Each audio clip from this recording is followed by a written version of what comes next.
Hola, soy Ferluz Anilla de Azul 83 y estoy aquí acompañada de Eduardo Cardoso, Hugo Escalante y Javier Quiñones para hablar un poco de el cine de oro, de la época del cine de oro mexicana. Y como saben, siempre me encanta empezar estas cosas con un poquito de historia y contexto, porque si no sabemos de dónde vienen las cosas, pues de qué sirve esto, ¿verdad? Entonces, ¿cómo se formó el cine de oro? Maestros, especialistas Uy, y gente ultra inteligente, díganos. qué bonito. Bueno, buenas tardes. Gracias, buenas tardes por Buenas ese tardes, días, tardes, noches, cuando el momento en que lo estén viendo, porque internet, ya la costumbre, ya ven. Pues a mí lo que me gusta de esto es toda la progresión que te da, si te gusta un poquito la historia o el cine y demás, es cuando descubres que el primer actor mexicano fue Porfirio Díaz, te quedas de, Claro. ¿qué? Así es, fue el primer registro en cámara en México, fue el señor presidente Porfirio Díaz, porque pues era un fan del avance tecnológico y cuestiones de, díganme, ¿qué está pasando en Europa? ¿Qué está pasando en Francia? Era un gran fan de Francia. De Francia. Y pues los Lumière acababan de hacer el pequeño cinematógrafo, bueno, hacerlo como tal. Entonces invitó o pidió que se trajeran este invento a México un año después, así en 1896 empezó. Entonces el cine empezó en México en el 96, 97, y poquitos años después con Porfirio Díaz. Y ya creo que podríamos hablar de la cuestión Segunda Guerra Mundial, que fue donde podría decir Segunda Guerra que Mundial. la Segunda Guerra Mundial en donde pues por Ahí viene cuestiones, la teoría de conspiración. sí, en definitiva, es que cuenta la leyenda de los historiadores y todo, es el hecho de que mucho capital de Estados Unidos o otras escuelas o estudios fuertes del mundo estaban ocupados en cierto conflicto, pues la industria cinematográfica en México y Argentina, pues tuvo, pues pudo, ahora sí, es nuestra oportunidad de brillar. Y fue cuando empezaron a salir, pues, los grandes estudios en México, los 39, 41, 42, pues año fue de, Cuando les dieron podemos dinero. hacer. Sí, y el de dónde llegaba el dinero, ahora sí, quieren, ahora sí creo que el maestro Escalante por ahí iba, ¿de dónde Pues vino el nada, dinero? ¿De de dónde esos vino el dinero? estudios estadounidenses que no podían producir otra cosa que no fuera propaganda. Y si nos vamos con muy a la cuestión estricta, lo que estábamos promoviendo en ese cine mexicano de los 20, 30, pues era el estilo de vida norteamericano. Era idealizar el American Dream. Y ese era el trade-off, ¿no? Era de, bueno, nosotros te vamos a fundar estudio mexicano y tú vas a desarrollar pues toda esta tecnología para que después te la lleves a Hollywood. Lo divertido de eso es que no pegó, no funcionó, que estaba la propaganda más que de la cuestión bélica, el estilo de vida o hacer algo hollywoodense o hecho por directores estadounidenses, no funcionó en México. La gente iba de, no, no me gusta, no, no quiero. Entonces Estados Unidos dijo, ok, toma el dinero, toma el equipo, ustedes hagan lo que les funcione. Y fue cuando, gracias, nos están retratando de una forma que nos agrada. Lo único que les pegó como de dirección o producción estadounidense fueron Los Tres Caballeros. Y sí cuenta porque salió, sí, no, pues una joya que a la gente le gustó y fue un éxito en Estados Unidos y aquí en México. Pero ahí se alejanos un poquito. Pero pues ahí también cuenta la leyenda y si tuve, busqué las fuentes por lo mismo, la maestra nos dejó con esto, que sí hubo capital alemán de ese periodo en México para la apertura de estudios y de cierta propaganda. Y yo, ay, qué incómodo de, oye, Estados Unidos, estoy trabajando con cierto capital para hacer tus obras y bueno, luego hablamos. Y Tan aquí neutral como entre sus Suiza, ¿no? teorías conspiratorias y este análisis de los diferentes capitales que han traído, entonces, ¿qué consideran ustedes que sea la relevancia? O sea, para, sobre todo para aquí nuestros alumnos que van a ver estos videos, ¿no?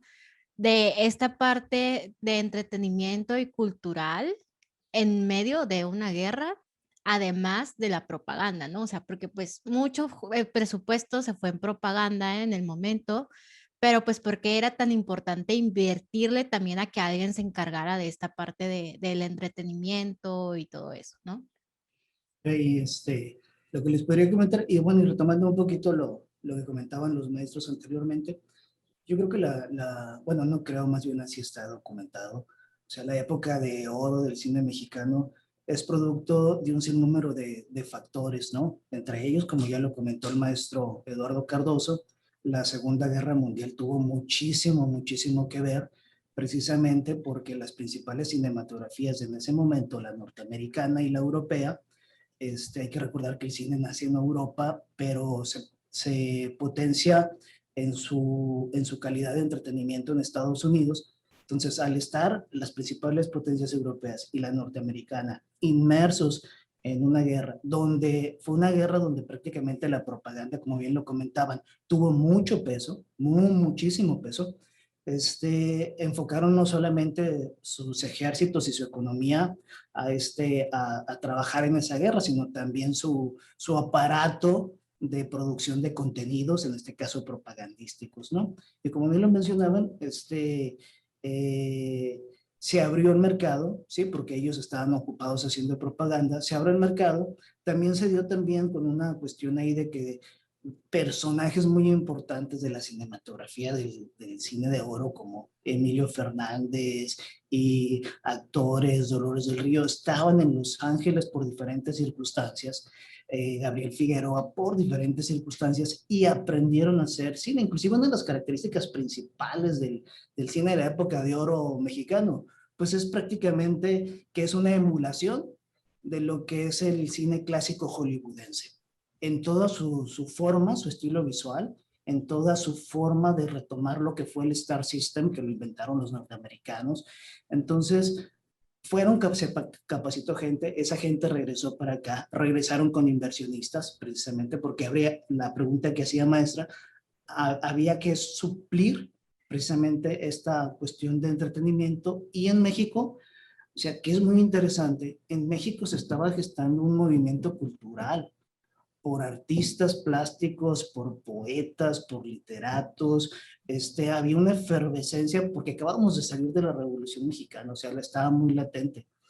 Y entonces habría que encontrar, o estábamos en ese proceso de encontrar una identidad mexicana, una identidad nacional, un imaginario colectivo propio, y entonces fue una mezcla de diferentes factores. Fue un momento en el tiempo donde se unieron diferentes circunstancias a nivel mundial, una guerra, a nivel local, un movimiento artístico de una sociedad que venía de dejar atrás recientemente una revolución, de tratar de encontrar una identidad, porque prácticamente en ese momento habíamos perdido 3 veces la identidad. La perdimos cuando la conquista, la perdimos cuando la independencia, y estábamos en este proceso revolucionario de saber quiénes éramos, ¿no? No sabíamos si éramos franceses, porque veníamos de Porfirio Díaz, si éramos indígenas, o si éramos, o sea, era una mezcla de identidad, y hubo gente muy talentosa, muy talentosa, porque es una mezcla de mucho talento. Uno revisa las fichas técnicas de las películas de la época del cine mexicano y prácticamente está plagado de talento. También, bueno, ¿por qué hablamos de una época de oro? No solamente es por decirlo, ¿no? Es una época de oro porque simple y sencillamente fue una cinematografía que fue reconocida a nivel internacional. Es decir, tú solamente puedes hablar de épocas de oro cuando la cinematografía de un país, de una región, en este caso un país, es reconocida a nivel mundial y es consumida y es apreciada. Entonces, por eso hay una época de oro del cine mexicano que quizás nunca se hubiera dado si no hubiera existido la Segunda Guerra Mundial y las potencias no hubieran ocupado todo su presupuesto en atender lo bélico y lo propagandístico. Ojo, y lo comentaba el maestro Cardoso también con un dato bien interesante. Hubo capital alemán, sí, por eso hubo capital norteamericano, sí, y por eso hubo capital soviético, sí. Inclusive mucho de la influencia estilística se da a partir de la venida de Einstein, ¿sí? Que vino y grabó Viva México, una película que prácticamente tiene muchísimas versiones, tiene como 6 versiones diferentes, pero que hizo escuela en México, ¿no? Con directores que estuvieron de asistentes, con cinefotógrafos que estuvieron también trabajando con él, o sea, es una mezcla. Uno revisa realmente la historia de la época del cine mexicano y se da cuenta por qué razón, llegó a donde llegó en su reconocimiento en festivales, ¿no? Algo que quiero usar para complementar esto es que uno de los monumentos históricos más importantes del país, donde se puede ver muy claramente esta lucha de buscar nuestra identidad post-revolución, es el Palacio de Bellas Artes, ¿no? O sea, el estilo por fuera y el estilo por dentro del edificio es totalmente, nada que ver, por fuera es francés, o sea, es totalmente francés.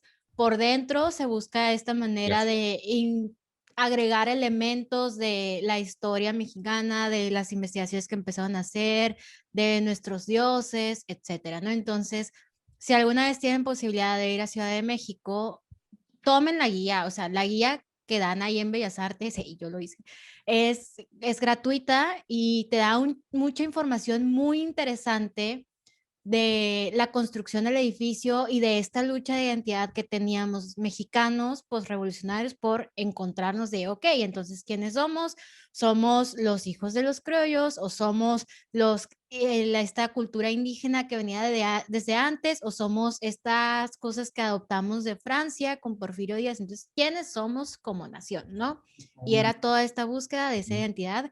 Está muy claro en un lugar así que lo puedan ver, oler, básicamente ahí en partes tocar, en el Palacio de Bellas Artes. Para que En se vayan cualquier parte de México, te mueves a cualquier parte de México y está muy buen padre. Claro. Bueno, otra cosa ahí también bien interesante para que tus alumnos lo tengan presente es que también no se puede hablar, o sea, para que haya una época de oro, tiene que haber existido industria. Y ese momento es el único momento en México en el que hubo una industria cinematográfica. ¿Y cuáles son las variables que podemos considerar para decir había una industria cinematográfica? Es algo muy sencillo. Que se conformó un instituto, es decir, para cuando algo realmente está teniendo relevancia, lo primero que se forman son instituciones, ¿sí? Porque es la forma de legitimizar una idea y una idea colectiva. Entonces en eso pues el cine comenzó y generó el Instituto de Cinematografía, generó departamentos de supervisión, se generaron estudios avalados por financiamiento gubernamental, se abrió un banco cinematográfico, es decir, tú podías ir a pedir dinero, ese banco solamente te prestaba dinero para hacer películas, se genera un banco cinematográfico, también se genera un premio, el Ariel viene desde aquella época, entonces hay un reconocimiento nacional cada año a la cinematografía, y se generan sindicatos también. Es decir, para que haya una industria, la variable que te indica que realmente es una industria que está trabajando, haciendo algo, es la contraparte, y esa contraparte es el sindicalismo. Y bueno, en aquellos tiempos donde los sindicatos realmente tenían una fuerza, pues sí, es latente. Y no nada más eso, tuvimos directores muy reconocidos que eran activistas políticos, que eran activistas sindicales, ¿no? Entonces no solamente se dedicaban al entretenimiento. La época de oro es una época de oro en el contenido, en las formas y en el activismo que había en ese México post-revolucionario. Entonces, sí es bien importante reconocer esa etapa si realmente te gusta el cine y de una u otra forma quieres participar, aun cuando sea de espectador, ¿no? Y un Por poco ahí, como por ahí consecuencia alguna vez, ajá. pues justo de que por la guerra, pues internacionalmente no tenían acceso a películas. Entonces el cine mexicano fue lo que se exportaba. Y ahí fue donde el gobierno dijo, aquí hay dinerito, hay que inyectarle a esta industria, como dice el maestro, y de ahí podemos generar pues más exposición y también por eso pues muchas de las nociones que otros países tienen del mexicano es de esas películas del cine de oro. Ahora, Adelante. pero solo para cerrar aquí, porque vamos en tiempo, solo decir que incluso leí alguna vez que pues no solamente era una industria cinematográfica en México, sino que fue la principal industria en una época, ¿no? Y con eso, simplemente para resumir rápidamente, perdón, ya hablamos más o menos de, que estuvo esto, que estuvo los 20, que estuvo la posrevolución. Bajita la mano, entonces, ¿qué época estamos abarcando con esto? Miren, no hay teóricos. acuerdo, pero se habla más o menos de un periodo de 20 años. La mayoría lo sitúa entre el año 1930 y finales de los 40. 50. Algunos hablan de 20 años, otros de 18, otros de 41. Muchos autores, más que el nacimiento, porque el nacimiento está con la película de Allá en el Rancho Grande y eso es muy evidente, pero también marcan la muerte de la época del cine de oro mexicano con la muerte de Pedro Infante, ¿no? Que si mal no recuerdo fue en el 57. Correcto. Yes. Bueno, entonces nomás para que se ubiquen en el contexto, en la época de la historia En de el la que Rancho estamos Grande es hablando, ¿no? el 36. 36, sí. Más o Pues, menos. 36. Ajá. fueron 20 Entonces, años de un cine de industria, ¿no? Y también digo, importante para que lo reconozcan tus alumnos, es que la industria es autosustentable. ¿Qué quiere decir esto? Que sí se trabaja con un fondo de gobierno, pero que se genera más dinero que el fondo que se dio y que a su vez ese dinero y esas ganancias se reinvierten en capacitación, en compra de equipo y tecnología, y en distribución y exhibición, que son como que tres variables muy importantes que a la fecha seguimos adoleciendo, ¿no? Con el cine actual. En aquel entonces se hacían en promedio para la época, ¿no? 90 películas por año. Este año, el año pasado se hicieron 100 y cacho de películas en México, pero en aquel entonces las películas eran exhibidas en los cines, eran proyectadas en los cines, eran consumidas y eran exportadas. Entonces, había una industria que no la hemos recuperado. Ya hay otras cuestiones por las cuales no la hemos recuperado, pero eso no entra dentro de la charla de Es otra esta cosa. época. Y sí, nada más para voy el a, contexto, allá en el Rancho Grande es del 36 y Ciudadano Kane es del 41. muy bien. Entonces, perdón por cortarles aquí la Oh, está conversación, bien. pero pues tenemos temas que ver y tenemos poco tiempo. Entonces, ¿qué hace, o sea, aparte de pues este contexto histórico y esta cosa de la industria, sino como un movimiento artístico que hace la diferencia al cine de oro de esta época Creo cinematográfica? que, y va a ser como aparte de complemento este punto al maestro Quiñones, esa búsqueda de identidad fue un retratismo, ver todo lo que era México político, social, aspiracional, melodramático, era el representar lo que era México en muchas formas y algo que aprende y que es culpa del cine de oro o en la cinematografía, es culpa, lo menciono con esta palabra, que se represente, que mucho de México es lo que está en Jalisco, pero era por costos, ubicación, y era, como dijo el maestro Escalante, la exposición que tuvo al mundo de ver al charro, de ver al agave, de ver sus paisajes en Jalisco. Ah, eso es México, y pues mucho Rancho. del otro país es como de, no, espérate, hay un montón de otras cosas, pero es lo que se expuso al mundo y al mismo México. Y dijeron, ah, qué padre todo esto.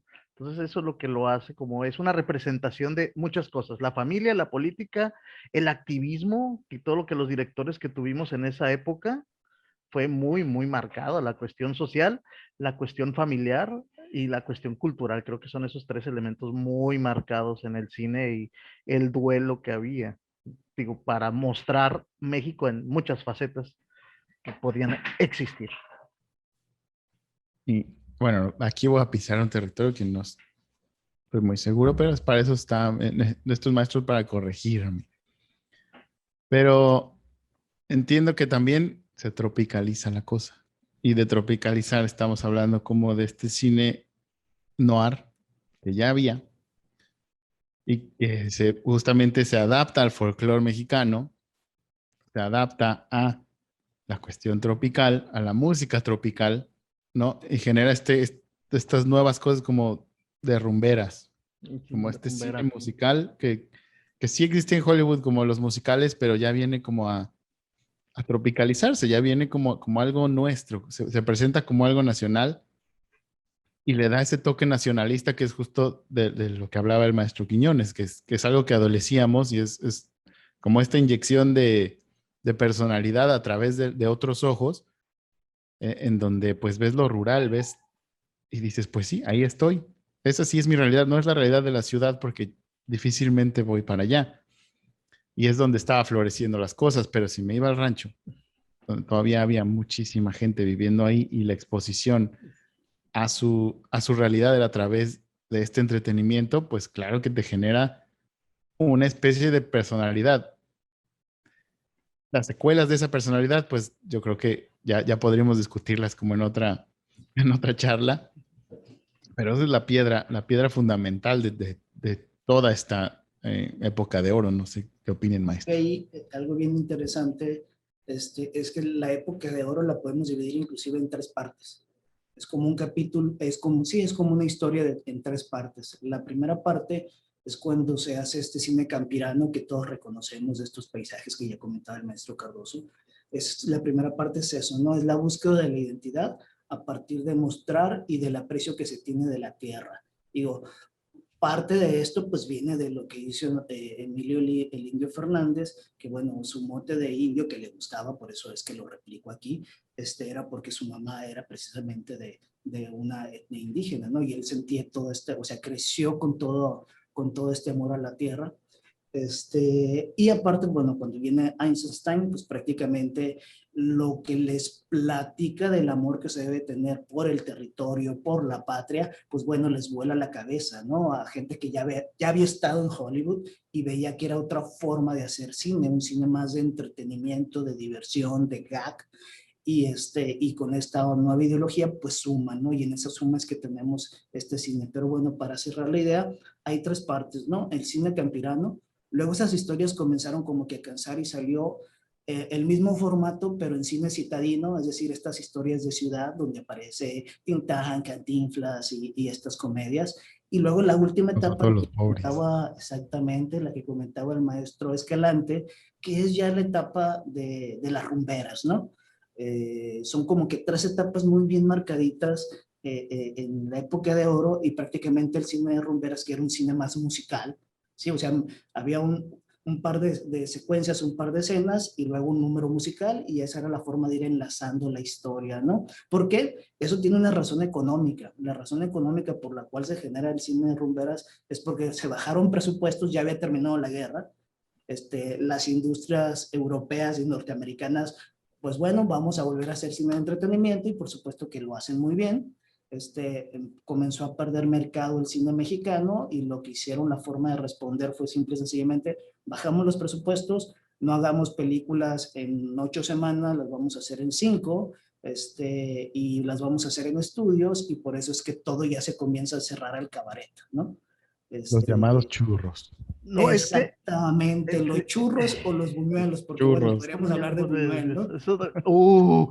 Pero algo que quería comentar, algo que es muy marcado para mí, desde cuestión de lo que estoy viendo y se escuchaba, una de transición por la época en la que se hizo de la etapa 2 y 3, así como lo maneja el maestro Quiñones, Salón México, de que ves toda esa cuestión de cómo era México, cómo se vivía el lugar, como menciona el maestro Escalante, y ya empezaba la vinculación o el poder de la música o el número musical dentro de la escena, y así ahorrabas mucho por la ubicación, evitando bastantes locaciones, tener menos elenco y poder ahorrar y generar esta cuestión todavía de calidad, pero que fue para mí es un elemento de transición muy, muy marcado. Porque digo, no me acuerdo si es del 48, del 50, Salón México, pero en ese lapso te permite ver esa transición muy claramente. Gracias por marcarlo así, maestro Quiñones. Y sí es cierto, son esos tres Sí, lectores son muy esos tres moñosos. momentos. Y bueno, para responder un poquito, Fernanda, porque no respondí la pregunta de cuáles son las características. Yo creo que las características son de género, sobre todo en la primera etapa, ¿no? Que bueno, era drama, tirándole al melodrama realmente, o sea, drama tirándole al melodrama, Ranchero. con un poquito de romance, con comedia, por supuesto, porque en el cine mexicano siempre tiene que estar la comedia, por eso estos dramas intimistas más parecidos al cine de trama de personaje europeo de conflicto interior no nos llaman tanto la atención, por lo menos al colectivo de público normalito, ¿no? Y también con el musical, entonces fue una mezcla bien interesante, híbrida, que actualmente la estamos viendo en el cine moderno, pero que en aquel entonces, yo creo que un poquito por desconocimiento, mezclamos drama, melodrama, romance, comedia, musical, y salió lo que entre dientes comentaba la maestra Fernanda Luzanilla, que es lo que le llamaron la comedia ranchera, ¿no? En un primer espacio, ¿no? La comedia ranchera mexicana, que era muy, muy bien consumida porque mostraba otro México, ¿no? Y bueno, y luego con los paisajes de Gabriel Figueroa, pues ni se diga, ¿no? Que ya más adelante podríamos hablar de él. Sí, Espero, yo espero. pues ya se nos está yendo el tiempo, entonces, sorry. Solo quiero decir que gracias por contestar la pregunta porque justamente yo iba a decir, yo como usuaria que solo veía las películas de niña, no necesariamente estudié esa época en sí. Iba a decir pero es que yo lo veo como, primero están estas cosas más dramáticas rancheras y luego esta parte de las ciudades y luego sale ya como que esto tropicalísimo, ¿no? Entonces, gracias por contestarla sin preguntar, justamente esa duda tenía yo así como, ay, pues aprovechando que están aquí. Pero Y, bueno, bueno, gracias. y hablando de estilo, porque igual creo que va a ser muy importante para tus estudiantes, es eso, simple y sencillamente el cine mexicano de esa época emuló el estilo del cine clásico hollywoodense, es decir, montaje externo, diferentes planos para crear continuidad, plano abierto, plano medio, plano cerrado, creamos continuidad, generamos la impresión de que es una misma situación. Entonces, todas esas fórmulas la replicaron. ¿Por qué la replicaron? Por algo muy sencillo. Ya lo comentaba el maestro Escalante, hubo dinero norteamericano, entonces se llevaron a muchos técnicos a aprender cómo lo hacían allá. Luego, de manera fortuita, muchos que después fueron directores, escritores y actores estuvieron en Los Ángeles trabajando como carpinteros, como albañiles, como lo que sea, cerca de Hollywood, y aprendieron cómo se hacía, ¿no?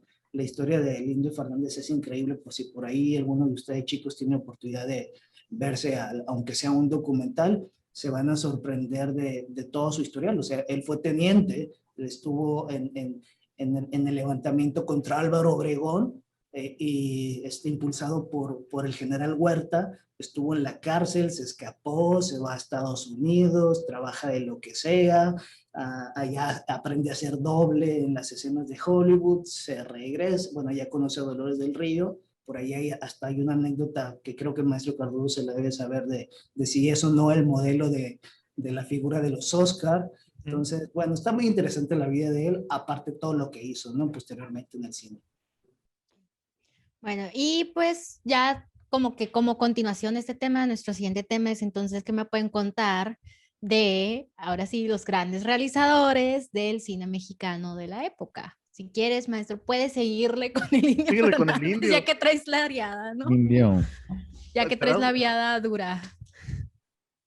No, los maestros y Es que explicaría mucho el contexto del Indio Fernández, de Emilio Fernández. Por ejemplo, se nota esa pasión por el conflicto revolucionario, se nota todo ese poderío, esa cuestión y cómo agarrar a Pedro, a ver, hazle así, pártate así, párate así. Disculpan. El mejor caso, y creo que los más conocidos, es de Enamorada, que podría ser como un representante muy marcado de ese caudillo, ese soldado y la mujer y su rol el rol de la mujer y cómo ese cambio de spoiler cuando la posición una persona adinerada se iba hacia que era María Félix, volvemos a esos realizadores o los personajes y Pedro Armendáriz en esta terna de personajes del cine muy marcado para esta obra.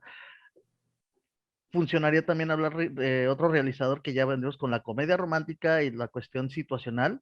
Cine situacional lo voy a poner yo, si se me permite la expresión, de Ismael Rodríguez y Pedro Infante, que era un México cómico, mágico, musical, melodramático, pero que es el que se recuerda mucho. Con la cuestión también había Charro, también había La vida en la ciudad, era un México idílico, perdón. El ideálico, en donde te presentan todas las escuelas. Ahora sí, cuando digo escuelas, son de las de Pedro Infante, escuela de músicos, escuela de vagabundos, escuela de rateros, en donde te muestran una sociedad muy divertida, entrecomillado, y el cómo se podría presentar con este director, que creo que es de los más reconocidos, no académicamente, pero el público dice, Rodríguez con Pedro Infante, también sería como ese dúo muy marcado. No sé si hay más que se me faltan, pero podrían, Maestro Escalante, Quiñones, ayúdenme con otros nombres que podrían resaltar ahí. Y cantantes también. Sí, cantantes. Yo creo que algo muy interesante es que se crearon equipos de trabajo. Entonces, cada equipo de trabajo generaba su estrella para sus películas. Entonces, podremos hablar, por ejemplo, de Fernando Fuentes, que fue el que le dio oportunidad a nuestra querida María Félix, ¿no? O sea, que al final del día algo muy interesante en el cine mexicano es que había heroínas y antiheroínas, es decir, o era la muchacha por la que peleaban el amor por la dulzura, lo que significaba en el feminismo del siglo pasado, o en lo que era ser una mujer en el siglo pasado, y luego estaban las antiheroínas, que también para su momento fue muy interesante como se retrató, ¿no? O sea, María Félix y Porte, Sarita García, creo que se apellidaba también como abuelita, pero una abuelita Ahorita de García. armas tomar. Entonces, muy interesante. La verdad es que es muy interesante, muy añoranza, y se nota esa búsqueda de los directores por encontrar una mexicanidad, ¿no? Y esa mexicanidad y esa búsqueda que para mi gusto es muy honesta y por eso es muy atractiva y por eso fue muy atractiva para el consumo de otros países, de otras regiones, donde vieron a un México que no conocían y lo vieron en magnitud. Es decir, los contrapicados pues eran eh, pan de todas las películas y ver esos cielos y ver esos ¿Y paisajes. creen que estas narrativas hayan después generado el boom de las telenovelas? Digo, ya es otra cosa, pero Sí, tiene que ver, yo creo, o sea, en sí, cuestiones de entretenimiento, en cuestiones de narrativa y en cuestiones de identidad nacional, sí. creo que tiene que ver justamente, o sea, si quieres entender mucha de la mentalidad de la producción de entretenimiento en nuestro país, pues te regresas al cine de oro y sin duda vas a agarrarte, vas a tropezarte ahí con las telenovelas, ¿no? Ese es Y todo. definitivamente vas a acabar en donde está el cine nacional ahorita, no, no todo, por supuesto, pero está hablando como de lo comercial, de lo que sale, ¿no? No sé si eso. Sí, No, totalmente, fácilmente, sí, sí, totalmente. sí. Ahí Y derivó, pues, inclusive la televisión no solamente pegó en México, ¿no? También pegó en la producción en Estados Unidos y en otros países, porque al final del día era un medio más barato, era un medio más controlado, y sí, el melodrama, pues el melodrama es de consumo masivo, ¿no? Entonces encontró su caldo de cultivo en este nuevo medio que fue la televisión, y sí, de ahí que la industria en México no cambió. pudo competir, o sea, no entendió cómo seguir compitiendo porque se le fue el financiamiento extranjero, los gobiernos locales entendieron que era muy importante la propaganda y quisieron hacer propaganda con el cine mexicano y pues no les funcionó, de ahí viene todo lo de los 70s y 80s, que hay cosas rescatables, pero la mayoría es simple y sencillamente para pan y circo, ¿no? Por ahí. Es que se centraría ahí el detalle del que se reconoce el cine de ficheras, pero entre los 70s y 80s, ya me estoy yendo a otro ciclo, habla mucho de la crítica política. El cine de los 70s es mucha crítica política, pero se reconoce a México por el cine de ficheras. Ya empezaron esos churros, pero para regresar al cine de oro, podríamos ir a... Yo quiero regresarlos al cine de oro haciendo una pregunta. Eduardo Cardoso, tienes un fondo de pantalla, por favor. Me sentí, gracias, y lo mencionó el maestro Quiñones, es cuando pasa, es el fondo es de 1960, la película es de Macario, pero esto, ahora sí, aquí no había, no era ni mate, no es el famoso mate painting, no es CG, son velas, son las grutas de Cacahuamilpa en Puebla, digo en Guerrero, está abajo, perdón, es fotografiado por uno de los más grandes o representantes de la cinematografía en México, que es Gabriel Figueroa, y que fue algo gracioso desde que lo conocí hace muchos años, muchos años, en el sentido de, oye, qué bonita fotografía, y ves el crédito, Gabriel Figueroa, o ves otra película de esa época, Gabriel Figueroa, o ves otro estilo, pero ves que mucho de ese cine era de Gabriel Figueroa. El Chivo Lubeski. En su momento, digo, los créditos de este señor creo que van más, iluminó, fue cinematógrafo de más de 200 películas. Entonces estuvo trabajando con, pues el Indio, estuvo trabajando con Buñuel, estuvo también con Rodríguez, estuvo trabajando con, pues casi todo director en México dice, quiero trabajar con Figueroa. Había otros y otras fotógrafas y directores, pero este fondo y es mucho del estilo y creo que ahora entiendo por qué me agrada los claroscuros que maneja. Vean todas las películas del Indio que trabajó con Figueroa. ves todo este estilo y él se retratar de sombras y aprovechar el misticismo, darle una representación de, como mencionó el maestro Quiñones al principio, la cuestión artística o pictórica que había en México. Que aparte eran amigos, ¿no? O sea, porque era todo un gremio, realmente fue un movimiento artístico bien interesante. O sea, eran amigos, siqueiros, de los muralistas se iban y veían exposiciones de Figueroa. Pues Figueroa comenzó, bueno, él era bueno, estudió música y estudió fotografía fija, ¿no? Y empezó siendo fotógrafo fijo detrás de cámaras de películas y también empezó en un estudio de fotografía y ahí fue donde experimentó un poco con blanco y negro. Le aprendió muchísimo. Yo creo que su parteaguas fue ser asistente en esta película de Viva México de Einstein. Ahí fue donde se le destapó un sinnúmero de circunstancias. Y fue un inventor también, es decir, él creó sus propios filtros para retratar las nubes. Por ahí hay un documental muy bueno donde explica cómo lo hacía y cómo se llenaba de filtros su óptica, y en aquel entonces estamos hablando de film, ¿no? O sea, no sabías cómo te había quedado hasta que ibas y lo revelabas, y a partir de ahí podrías, si acaso, mejorarlo cualquier cosita, pero te tenía que quedar bien desde que lo filmaste. O sea, eran otros tiempos, o sea, no es como ahora, no me gusta, lo vuelvo a hacer, le bajo. O sea, ya era estar todo un día viendo qué horas vas a hacer tu plano y por qué lo vas a hacer así. También quiero decir que en general eran imágenes que impactaban, o sea, eran imágenes que se te quedaban grabadas en el momento al verlas. O sea, creo que tengo muy presente en mi mente la imagen de la playa y las tres mujeres cubiertas. O sea, eran imágenes muy impactantes y que las ves y se quedan contigo, ¿no? O sea, aparte de toda esta cuestión técnica de la que están hablando, pues también, o sea, el simple hecho de verlo, aunque no tengas ese conocimiento técnico, eran imágenes que se te quedan grabadas, ¿no? También en Pues, cuestión de la innovación tecnológica, un inventor, bueno, es un invento mexicano, es Joselito Rodríguez, ¿no? Que inventa casi. la cuestión del audio portátil. Era la primera grabadora que podías llevar al sitio y grabar el audio. Y eso fue un poquito después de grabar ¿cómo es? De jazz.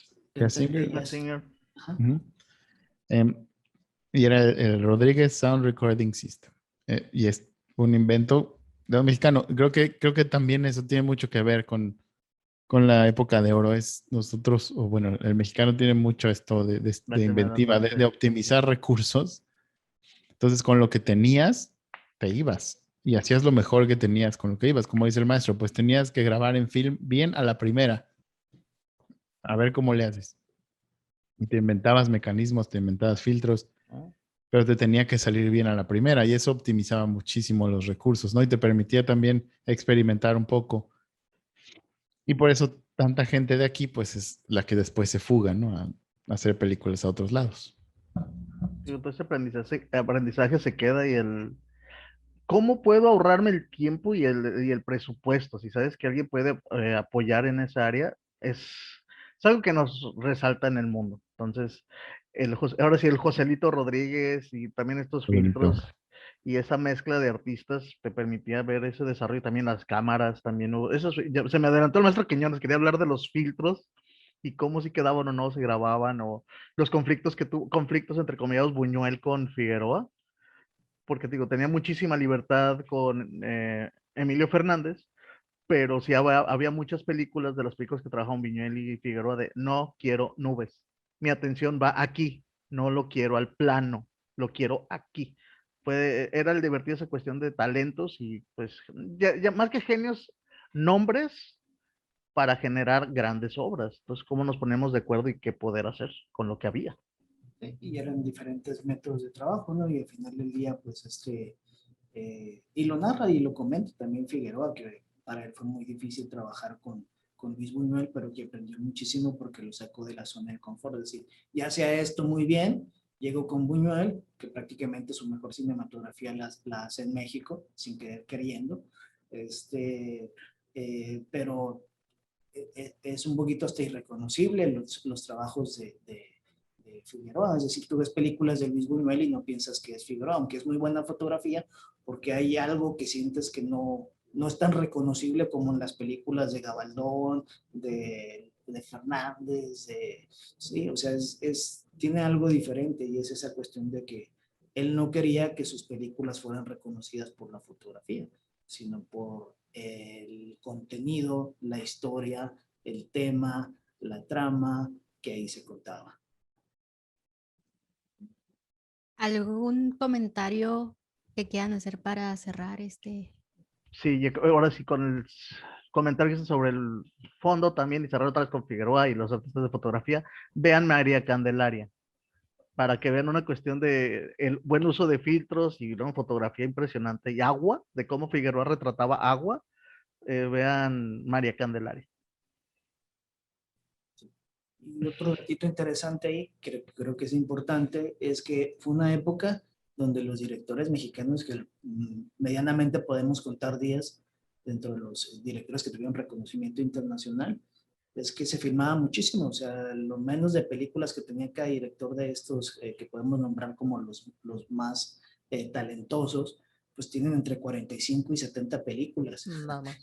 20 años, o sea, o en menos de 20 años. Estamos hablando de que nadie en este momento llega a filmar tantas películas, o sea, Tarantino tiene 10 películas en 20 años, y así va por el estilo, o sea, Del Toro filma una película cada 7 o 10 años, entonces, solamente para poner contexto, ¿no? De cómo estaba el asunto, la producción. Ok, y algo, vamos a empezar esto con Hugo Escalante, el talento, las voces, los actores. ¿Qué me También. puede contar? ¿De Ahí quién? tiene uno de fondo. A mi Pedrito. Por eso empecé por acá. Mi Pedrito mártir, ¿no? Pedrito Infante. Bueno, es que hay varios. Bueno, están los reyes de todos los reyes. Pedro Infante, Jorge Negrete, María Félix. De ahí, todos para abajo. Ya Pero siguen quisiera yo siendo levantar la ceja como ella. No, pero está, bueno, Sara García, que ya mencionó, Dolores del Río. Dolores Dolores del del Río, Pedro Armendáriz, París. ¿no? Em, Arturo de Cantinflas. Córdoba. Cantinflas, Tintán. Tintán. Germán Valdés, No, que el caso de Catifomón. Los Cantinflas Valdés, y todos los Tintán, ¿no? Valdés. Los Valdés después, pero Tintán fue el OG, ¿no? Hasta Silvia Pinal Rosa ahí, pero ya al final, ¿no? Al Ay, final ya hay con Buñuel, ¿no? Al Sí, final, también. Y con Pedro Infante, ¿es su Viridiana último. la película? Sí. Viridiana. Sí, Viviana. Estuvo polemiquísima esa película cuando la volví fue de. Wow. No me gusta de qué se trata, pero en fin, ese es No, otro. todas las de Buñuel es una locura. Ay, Pero, una hermosura. pero sí eran estas personalidades, pero yo creo que es como heredado, como mencionó el maestro Quiñones hace un momento, ¿no? El Star System empieza a nacer. Entonces empiezas a jugar con las mismas fichas y por lo tanto, pues empiezan a subir y a subir. Y, y sí ves reflejado, pues el sentimiento de la nación. La cuestión con Cantinflas y con Tintán, pues entra de un lado distinto, ¿no? Que eran como comediantes de carpa, que eran como, pues casi actores itinerantes, ¿no? Que iban de un pueblo a otro a contar chistes, ¿no? Que era como, y eso genera un poco más de conexión con el pueblo, porque eran estas estrellas que surgieron del pueblo mismo, a diferencia o como podríamos, si todos salieron de ahí, pero estos tenían una conexión especial porque se comunicaban de frente, entonces los sentías como tuyos. Y eso pues dio pues los inicios de la comedia, ¿no? Creo que es un género que todavía no hemos hablado mucho, pero que es súper importante Ahí. en la industria, ¿no? En ese momento también. Si me puedo comentar sobre Tintán, algo que llamó la atención de Tintán fue el origen de su comedia, que es diferente a Cantinflas, que es mucho más de, voy a decir, de la raza, ahora sí, de uno, y trajo el pachuco, trajo una cuestión más como comediante o personaje, pues más el Estados Unidos, ahora sí esta mezcla, esa hibridación de la comedia México-estadounidense, así esa cuestión más de la, vamos mezclándolo, y algo que hacía, que creo que fue el primero en hacerlo, fue dirigirse a la cámara la comedia de Tintán era hacia el público, ahora sí lo que dice Hugo, pero era hacia el público realmente. Estoy actuando para ustedes que me están viendo, no a la narrativa que está aquí, es de, oigan, ustedes son parte de esto, esto es para ustedes, lo cual lo acercó muchísimo. Cantinflas sí era más hacia esa cuestión del gag, esa cuestión del momento, pero hacia la narrativa, lo que siento que los separaba, y que Pedro Infante también tuvo, bueno, con su dirección, la comedia era más situacional y toda la cuestión romántica, pero relájense con estos chistes o música que acompañaba a la escena, es lo que ayudaba mucho. Ahí hay una variable bien interesante que comentó el maestro Escalante, que es quiénes eran los guionistas del cine mexicano. O sea, de dónde venían, y la mayoría eran dramaturgos y la mayoría escribían teatro, pero teatro de carpa, ¿sí? En aquel momento la carpa era muy popular, que era estas itinerantes, estas carpas itinerantes que llevaban cantantes, que llevaban pequeños sketch para que la gente los viera en las diferentes ciudades. Y los guionistas, al igual que en el cine en Estados Unidos, en Norteamérica, y al igual que en Europa, pues la primera generación provino de la dramaturgia, es decir, eran escritores de libretos teatrales, simple y sencillamente. Entonces, comienza este nuevo medio y ahí comienzan a experimentar con el nuevo medio, con el nuevo guión, pero con toda esta estrategia de cómica del gag, ¿no? Por eso el cine de la época de oro mexicano era como que capitulitos pequeñitos, es decir, una secuencia de escenas, más luego el musical para marcar la pausa, y luego otra secuencia de escenas, el musical, y luego otra secuencia de escenas. Eran como pequeños sketches, ¿no? Que unidos ya te generaban o te contaban toda una historia. Entonces, de ahí venían, hubo directores bueno, José Revueltas fue guionista de muchas de las películas, si mal no recuerdo, de Gabaldón, no recuerdo ahora exactamente con qué director trabajó más. Pero imagínense, José Revueltas asesorando los guiones y redactando guiones muy, muy ad hoc. ¿Por qué? Porque Gabaldón al final del día fue director mexicano, activista político, fue diputado varias veces, fue sindicalista, fue director en general, o sea, su activismo político fue muy grande. Ok. ¿Y algún otro comentario que quiera hacer alguien antes de pasar a nuestras conclusiones finales? La cuestión mexicana y la cuestión de familiaridad, porque veamos de dónde venía Revueltas. Bueno, de quién era hermano y cómo utilizaba el show, el escenario, o lo que estaba acompañando.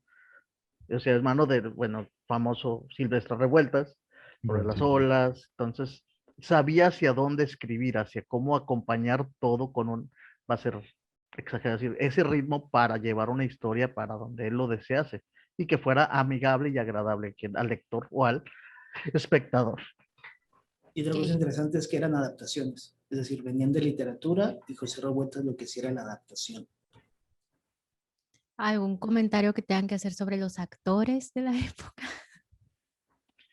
Tipificación, Pues, la tipificación del Star System, y que decías, uno va a ser, este es el galán, este es el macho, este es el charro tal, y Pedro Infante y Jorge Negrete eran los que jugaban mucho con eso, y el público se confundía de que, a ver, ¿qué no habías actuado tú como el norteño salvaje? Ahora eres el charro buena onda, ahora eres el charro que tiene sentimientos, y que mucha gente dice, ¿qué está pasando? Me agrada lo que ve, pero es raro. Empezó ahí la tipificación de los personajes, de los actores, perdón. Magda López como la negada, Sara García como la abuelita, la abuelita. Marga Bueno, López sufría mucho. entonces con eso estamos llegando al final de esto porque pues tenemos un tiempo ahí que cumplir. Y en general, algún tip, recomendación, conclusión final que quieran dar, si quieren hablarnos de qué películas recomiendan, que vean, con qué empiecen. Si nunca he tenido un acercamiento a esta época de oro del cine mexicano, ¿con qué debería iniciar como para algo A que ver, crean que digan, esto les va a resultar más familiar y de ahí se van a poder adentrar un poquito más en el tema, ¿no? Porque cuando nunca has visto algo, nunca le has dado algo, pues necesitas algo que te resulte familiar para irte acercando, ¿no? Entonces, maestros, por favor. A ver, Yo, como... yo antes de Adelante. recomendar, me gustaría hablar un poquito de por qué fue el declive, ¿no? Del cine mexicano, como para darle colofón a esto. Y bueno, una de las, así como fue factor para que empezara, fue factor para que terminara la conclusión de la Segunda Guerra Mundial. Y al concluirse la Segunda Guerra Mundial y diversificarse los financiamientos, también sucede otra cosa y muy interesante y que también fue bien, para bien de la cinematografía, que Francia comienza su nueva ola. Italia comienza el neorrealismo italiano como vanguardia y Japón comienza con sus historias épicas. Entonces, tres de las vanguardias cinematográficas más potentes surgen posterior al fin de la Segunda Guerra Mundial y ahí México pues ya no pudo competir con sus historias de comedia ranchera, ¿no? Es decir, no porque no fueran importantes, porque en su momento aligeró el humor de lo que estaba viviendo el planeta como tal, y ahí me parece realmente un aporte muy, muy interesante a la historia cinematográfica mundial. Pero posteriormente hubo reflexiones sobre la cuestión de la guerra, sobre la sociedad, sobre cómo nos organizamos y sobre también las épicas y de cómo mantenemos el valor y el valor de la palabra, y que están reflejadas en estas tres cinematografías que a la fecha siguen siendo referentes. Entonces, creo que de ahí vino el declive de la época de oro mexicano. Por ahí hubo un repunte en los 90s y en los 2000s, y hasta actualmente, ¿no? Sigue como por ahí navegando, pero ya sí, sigue siendo, sin llegar a ser una industria, ¿no? Y bueno, las recomendaciones se las dejo a los maestros. Qué Tú cruel, también tienes que dar la tuya eventualmente, pero Pues empiecen bueno, los demás. empezar con allá en el Rancho Grande y yo creo que sería la otra que muy buena es la de Macario, que ya comentaba el maestro Cardoso, que es sobre todo porque tiene un efecto ahí medio surrealista, expresionista, bastante interesante. O sea, y bueno, Luis Buñuel a veces lo meten y a veces lo dejan fuera de la época del cine de oro, por simplemente porque era de nacimiento español, ¿no? Pero bueno, nacionalizado después. nacionalizado Se mexicano, adoptó. pero su visión era precisamente, la visión que tuvo el pueblo mexicano era una visión extranjera hacia el pueblo, pero es interesante como contexto, ¿no? Viridiana, que ya lo comentaba el maestro Escalante, es una de las mejores que tiene. Los olvidados, Ok. yo diría. Los olvidados. Los La olvidados típica. y el rey del barrio.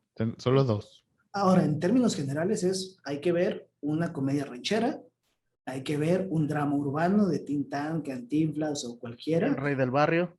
y hay que ver una rumbera. O sea, si hay igual que recomendar una de cada uno para que tengamos los tres niveles de cómo sucedió, ¿no?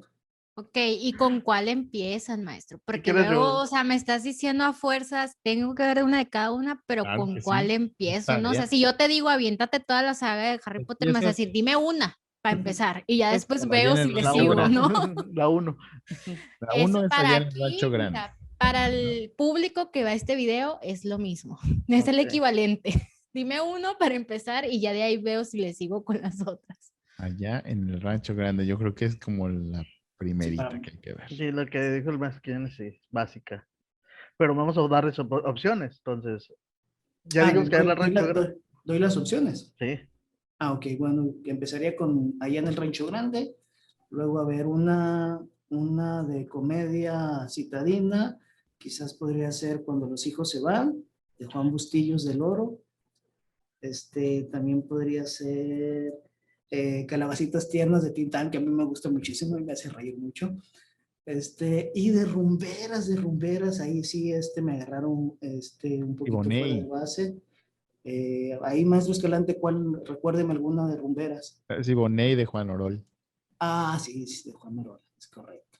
Es ahí el mero padrón Sí. de todas así esas. que podría ir yo antes de que me la gane el maestro Escalante. Ah, Adelante, ya. Me voy con Aventurera, ya, me quito eso del sistema. Ah, ya, ya. Digo, tantos remakes en teatro y todo como para que no la claro. mencionen.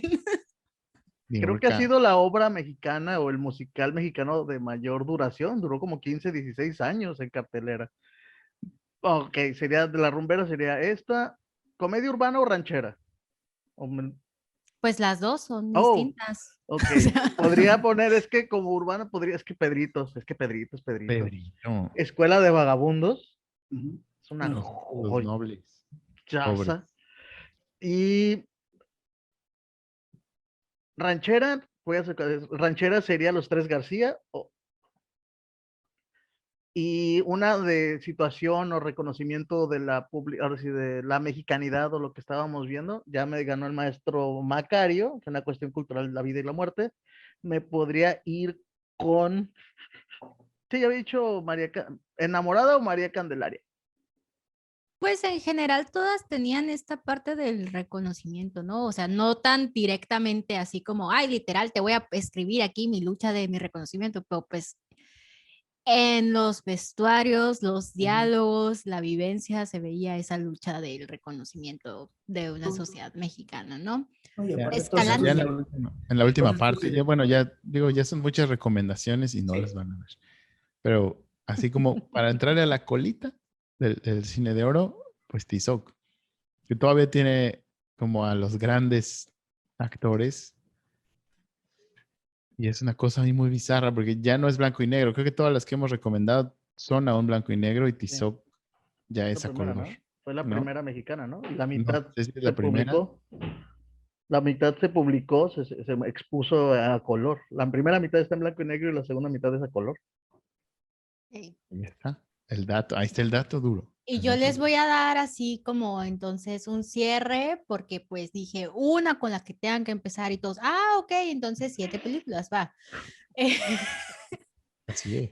Creo que aquí el punto en el que más coincidieron sus maestros fue allá en el Rancho Grande, entonces si tienen que escoger una para iniciar su journey del cine mexicano, inicien con esa y ya después regresense a ver el resto de las recomendaciones que les dieron, a ver entonces cuál les interesa de las demás, ¿no? Entonces, creo que con eso cerramos. Muchas gracias por acompañarnos. Gracias, Eduardo. Gracias, Hugo. Muchas gracias, Javier. Nada, un saludo. Un saludo. Yo creo que esto pudo haber durado fácil 2, 3 horas, pero lo intentamos reducir lo más posible a 1 hora. Pero si les damos cuerda, ellos se van a seguir de largo, ¿no? Entonces, pues aquí lo vamos a dejar. Muchas gracias y nos vemos a la próxima. Bye.